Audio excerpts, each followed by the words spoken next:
In 1 Thessalonians 4:21, it says, "Prove all things, hold fast that which is good." And out there's one thing all professing Christian churches have in common is a belief in God. We believe that God exists, and that's a given. But the question is, can we prove it? Does God exist, and how do we know? It's a pretty basic subject.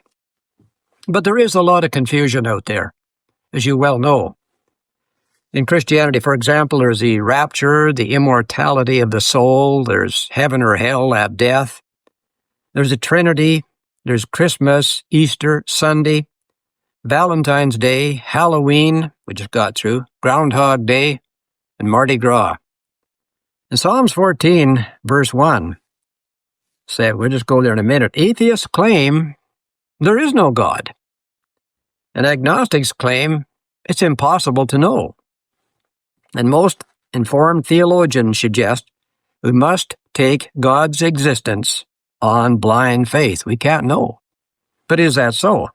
Because Psalms 14:1 said, "The fool has said in his heart, there is no God. They are corrupt. There is none who does good." And Psalms 53 verse 1 says the same thing. Now Romans 1, let's take a look there. God does exist, and it is provable. Romans 1, verse 21. Because when they knew God, they glorified him not as God, neither were thankful, but they became vain in their own reasonings, and their foolish hearts were darkened. While professing themselves to be the wise ones, they became fools, and changed the glory of the incorruptible God into the likeness of an corruptible man, and the birds and the four-footed creatures and creeping things. And when you see old documentaries of old stone ruins, they've always got leering gargoyles and snakes coiled around things. And that is so true. And the Vatican has a lot of that too. So God exists, and he is provable. Now, atheists debunk the Bible. They claim it's written by God. Well, who wrote the books on evolution? Man. Was the Bible inspired by God? Yes. Was the evolutionary books inspired by God? No, not at all. Freud termed belief in God a form of mental disorder that mankind would eventually grow out of, given enough time. So, how do we prove the existence of God? Well, number one is the creation demands a creator. And we can turn back to Genesis 1, and it has a lot to say about that. The theory of evolution postulates that the earth came into existence slowly over eons of time, or that it always existed. But cosmology studies demonstrate and prove there is no past eternity of matter. Genesis 1 verse 1, it says, "In the beginning God created the heavens and the earth. And the earth was or became without form and void, and darkness was upon the face of the deep, and the Spirit of God moved upon the face of the waters." So we're talking about a massive reboot here in the original flood of Genesis 1. Later on, there's the flood of Noah's time, so there's two floods. But talking about a massive reboot here. It's very basic, but it does not say when. It doesn't say, well, that was in 4800 BC or something. It'd be nice if it did, but it doesn't. In Job 38, verse 7, it says, "When the angels shouted together for joy, they sang together. When they looked at the creation that God had laid out, they shouted for joy." What a joyful sight that would be. Both Bible and science clearly state there is no past eternity of physical matter, as Job 38 describes. There's the law of thermodynamics states the amount of energy in a known system remains constant. And the second law states the amount of usable energy in a closed system is decreasing. So in other words, it's running down, and there is no past eternity of matter. Because in 1898, Madame Curie discovered radium. And radium is the end product of uranium, which eventually decomposes into lead. Therefore, if there's billions of light years of time in the past, we'd have no uranium, no radium, It would all be lead, and that's not the case. So if Isaiah Revelation 4:11 is right, worthy are you, O Lord, to receive glory and honor and power, because you did create all things, and for your will they were created and exist. Therefore, matter must have at some time come into existence. Creation, then, the very existence of things, absolutely demands a creator. Creation demands a creator. The second one is life demands a life giver. Evolutionists suggest that life formed spontaneously billions of years ago from nothing, from zip. And if you can believe that, brethren, you could believe that an explosion in a massive automotive wrecking yard, just boom, and suddenly there's transmissions, differentials, brake rotors, hubcaps, windshields, hoods, frames flying through the air. Then they come back down, and then the dust slowly settles, and the hubcaps stop rattling, and the wind blows all the dust away, and there, before your eyes, is a complete automobile ready to go. Gas in the tank, tires on, hubcaps on, key in the ignition, you start it up and you drive away. And not only that, it can reproduce itself. Well, we of course remember the Love Bug in 1978, that movie with Herbie the Love Bug. It's there, it's possible in Hollywood, but it ain't happening in real life. Genesis 2. Life comes only from pre-existing life. Genesis 2 verse 7 says, here, then the Lord formed man of the dust of ground and breathed into his nostrils the breath of life, and man became a living soul. So life demands a life giver. There just appears to be no other way. And number 3, laws demand a lawgiver. The world operates in an orderly manner because Psalms 90 talks just about that.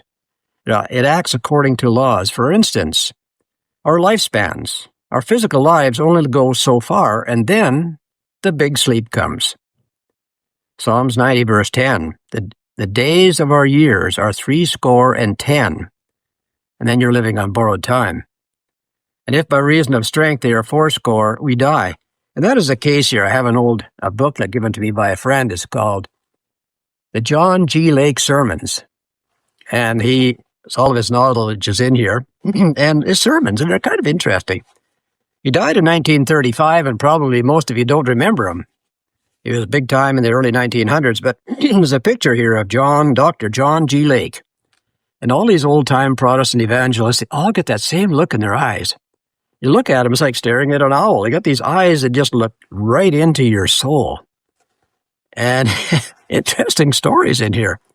But he claims here there was a man, an extremely long life, by the name of Fred Parr. And on account of his great age, some of the royalty got a hold of him. He was 152 years old when he died. They said, bring that boy in, we want to talk to him. And they did. And then they took him away from his rural life and his plain diet.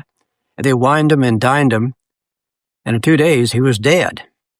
And he says, John G. says, they die because there's a law of death. And this body is doomed to die by that law of death. We call it the law of sin and death. And it certainly is alive. I mean, that idea is certainly there. It happens. We have the laws like gravity and centrifugal force. We have the expansion and contraction of metals and fluids and gases according to temperature. They expand or decrease according to temperature, and it's a law. And they're in all of our thermostats, on our cars, or even on our walls, that same idea. And then there's the law of the fixicity of species. There seems to exist a limit to the amount of variation that can happen within species. You can come across a horse with a donkey and get a mule, but they die out. The same with a buffalo. You get a beefalo, and then they die out as well. You don't get new species coming along. And Darwin speculated that this could happen, and whole new species could show up. Well, it doesn't happen then, and it still doesn't. Genesis 1. Now, with genetic tinkering, they're probably messing where they should not be messing. Could this have happened prior to the flood? Many claim yes, and we'll see. We'll wait on that one. But horses are horses, cows are cows, and they're still the same. Genesis 1, verse 11. Why is there fixity of species? Because in 11 it says, God said, let the earth bring forth vegetation, the herb yielding seed and the fruit tree producing fruit after its kind, whose seed is in itself upon the earth. And in verse 12, bring forth vegetation or herb yielding seed after its kind. In verse 21, talked about the sea animals reproducing after their kind. In verse 24, let the earth bring forth living creatures after their kind. Oh, is there not a law here? They're not messing around like that. And Job 28 talks about that. The Bible refers to the real God as a lawgiver. The Lord is our judge. The Lord is our lawgiver.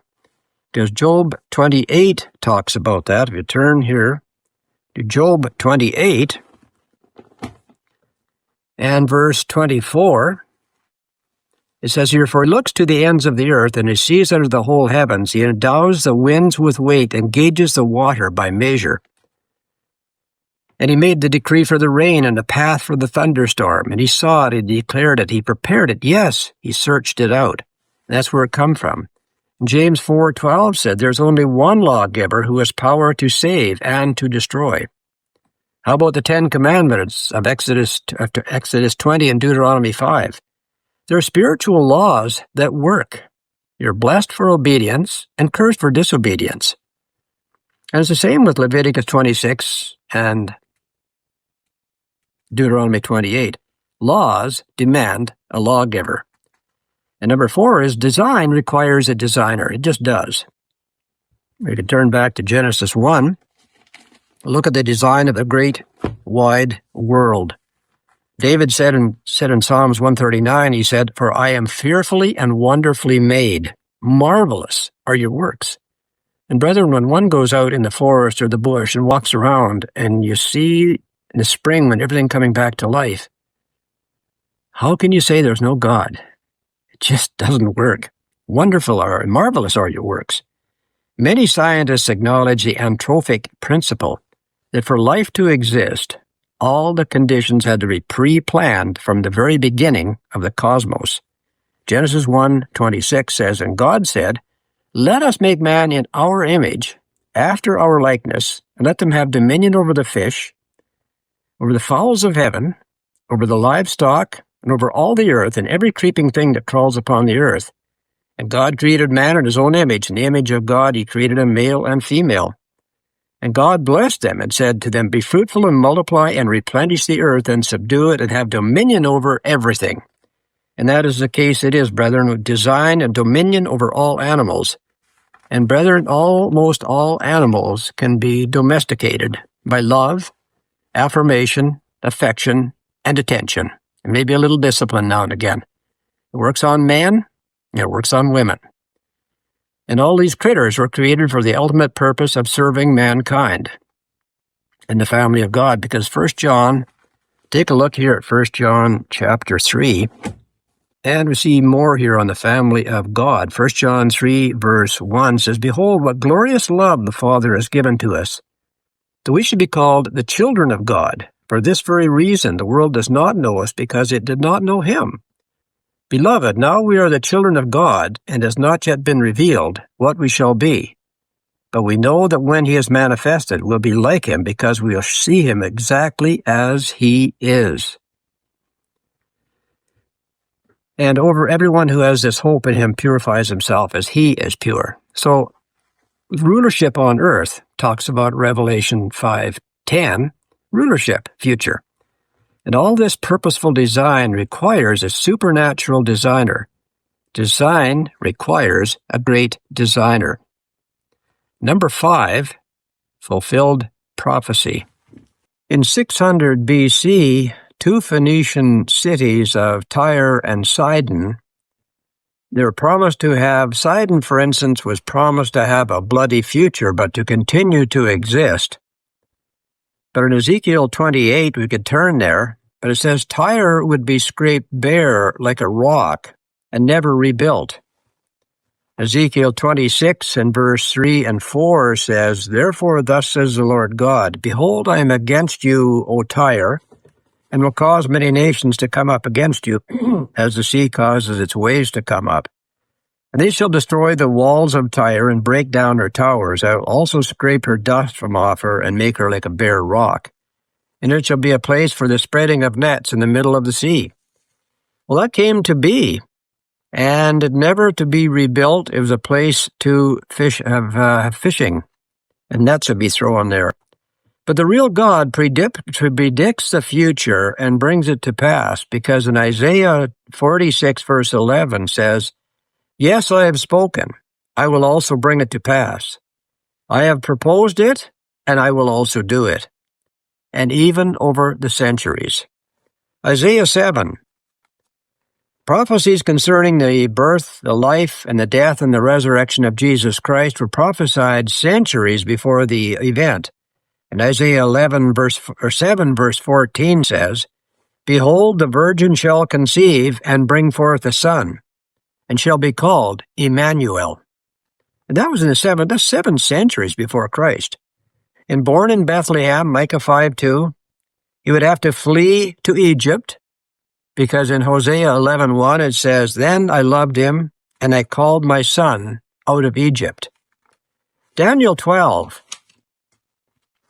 The key to understanding prophecy is to understand the identity of the modern Israelite nations from the 12 sons of Israel. Like, we know that we are of the 12 tribes of Israel. They had 12 sons, and we are some of those tribes today. And that's fulfilled prophecy. And this, of course, was poo-pooed in Worldwide back in 95 by one of the pastors, and he said it's all bunk. Well, that was the last service we attended with Worldwide. But anyway, who could overlook Daniel 12 because prophecy coming to be? Daniel 12, verse 4 says, "Shut up the words and seal the book, even to the time of the end. Many shall run to and fro, and knowledge shall increase."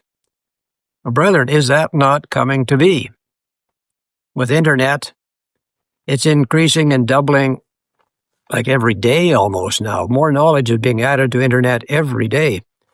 Contrast that to 80 years ago. If you're lucky, you had a big box of encyclopedias. And if you wanted to upgrade it, after a number of years, you had to buy another box of encyclopedias, and they waited about 100 years. And they were good, but not like our internet today. So fulfilled prophecy demands a God. Number 6 is answered prayer. 1 Kings 3. Solomon's request for wisdom was granted, and even additional blessings were heaped upon him. Because in 1 Kings 3, verse 9, this is the prayer of Solomon. He said, "Now therefore, give your servant an understanding heart to judge your people, to discern between good and evil. For who is able to judge this, your great people?" Was Solomon granted wisdom? Well, absolutely he was. Was he granted great wisdom? Yes, he was the richest man in the world. And God fulfilled that. God answered prayer. Malachi 3:6 says, "For I am the Lord, I change not." So if prayers got answered for Solomon back then, and dozens of other examples, why not today? As it turned out, we were having supper with a little community group in a little town close to here. And I got sitting with a young guy, we'll call him George, not his real name, 39 years old, very active in his church. He's got a lovely young wife and 5 little kids, and they're homeschoolers and everything. And I got talking to him about cars and things. He said, "I got a Dodge van that's just breaking me." The finances, he said, "it's just breaking me financially." He said, "The heater quit. I took it right to Dodge. Warranty's expired. I said, fix it." They did. I picked it up. How much? It pushing $3,000. He was blown away. But anyway, he paid it. A little later on, his air conditioning and his defrost quit. So he went back and he said, "Guys, this worked before I came in. Now it doesn't. Is there any connection?" They said, "A typical, wasn't us." And he said, "Well, how much to fix it?" $2,500 to $3,000. He said, "I'm going to have to think on it." So as it turned out, he was at a wedding shortly thereafter, and his pastor was there, and he got talking to him about this situation. He says, I have dumped so much money into this thing, and it's not working. I can't sell it. I can't park it. What am I going to do? And the pastor said, why don't we pray about it? And they did. And they were going home shortly thereafter, and all of a sudden, sailing along, and said, bang! And a deer jumped out of the grass right into the car's van and smacked the front end, pulled in the grill, busted the headlights, pulled the fender back a little bit. They skidded to a stop, and they got out, and they said, oh, what's this going to cost? And then she looked back, and she says, George, the little deer's in the ditch, and it's still kicking. It's suffering. Do something. Well, they walked back, and then a truck stopped about the same time. Is any problem, folks? And she said, yeah, can you do something? This deer is suffering. He said, sure. So he pulled a gun out of the truck and boom! And that solved the deer problem. And they pried the fender back up, and he went on. He took it to the insurance. They looked at it. They wrote the van off. They gave him a cash settlement. And he's out of his life, and he bought a Toyota, and life is good. Does God answer prayer? Well, obviously he does. In the way that we'd expect it, God works in mysterious ways. Anyway, number 7 is a way of life that works. Jesus stated in John 10:10, he said, I have come that they may have life and may have it more abundantly. Was he advocating a better way of life? Well, brethren, we know the answer. It is yes. Yes. At Deuteronomy 30, you look at the social ills and the premarital sex and the teenage pregnancies and the morning after pill and abortion and pride parades and shack-ups and millions not working, welfare generation after generation. You got zombies living in the big cities that are shooting up and they're almost dead. The casinos are full and the churches are empty. The 10 Commandments, if followed, would put a brakes on most all these problems and these heartaches. Because Moses said in Deuteronomy 30, verse 15 to 20, there's 2 ways. He said, behold, I set before you life and good, death and evil. Life and death, blessings and cursings, therefore choose life. God's way works, and it brings rewards. So we've proven that there is a supreme God. What do? Well, Ecclesiastes 12, verse 13 comes to mind.